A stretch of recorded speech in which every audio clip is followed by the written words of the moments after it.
This channel does not promote any violent, harmful, or illegal activities. All content provided by this channel is meant for an educational purpose only. ঠিক আছে, ওনাকে তো পিঠ বাঁচাতে হবে, কারণ এমন গোহারা হেরেছে সবাই। পশ্চিমবাংলায় জোট হলো না কেন তাহলে? উনি নাকি জোটকে জন্ম দিয়েছেন, মুখে প্রথম মধু দিয়েছেন, তার নামকরণ করেছেন, তাকে স্নান করিয়েছেন, কাপড় পরিয়েছেন।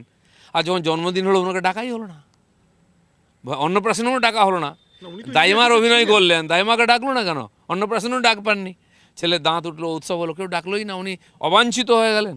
আর এখন কংগ্রেসকে দোষ দিচ্ছেন। আরে ওখানে তো দই টানাটানি ছিলই। সর্বভারতীয় পার্টি কংগ্রেস, সে তো সুবিধা নেবে, আপনাকে কে পোছে?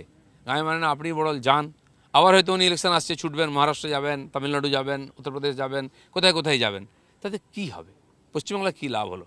আমাদের পার্টির বিভিন্ন রীতিনীতিতে চলে। এমন লোককে আমরা প্রজেক্ট করে দিই যাকে কেউ চেনেই না, সে মুখ্যমন্ত্রী হয়ে যায়। আর আমাদের পার্টিতে সম্ভব এটা। অন্য পার্টিতে একটাই লোক, সেই নেতা, সেই অভিনেতা, সেই আন্দোলন করছে, সেই প্রশাসন চালাচ্ছে। দেখুন না মমতা ব্যানার্জিকে, ড্যামেজ কন্ট্রোল করতে গিয়ে ছেঁড়া কাঁথা থেকে পা বেরিয়ে যাচ্ছে সব জায়গায়। ড্যামেজ কন্ট্রোল ভালো করেন, কিন্তু ড্যামেজ হয় কেন? পুরো পশ্চিমবাংলাটাই ড্যামেজের ভিতর দিয়ে যাচ্ছে, পুরো সরকারটাই ছেঁড়া হয়ে গেছে চারদিকে। উনি ওই রিপু করতে করতেই 15 বছর কাটিয়ে দিলেন। কী করেছেন ইউনিক একটা কাজ যে মনে রাখবে টিএমসিকে লোকে, উনি বলতে পারবেন। গুলি চলাটা এখন স্বাভাবিক। এত সেটা তো মমতা ব্যানার্জি বলতে পারবেন। ওই গুলি বন্দুক বেরোয় কোথাও, কিছু পচা মাল নিয়ে দেখি দেয় তো রেস্কিউ করেছি, পুলিশ দৌড়াদৌড়ি করে, ধমকান, 2-4টাকে ট্রান্সফার করেন, আবার শেষ।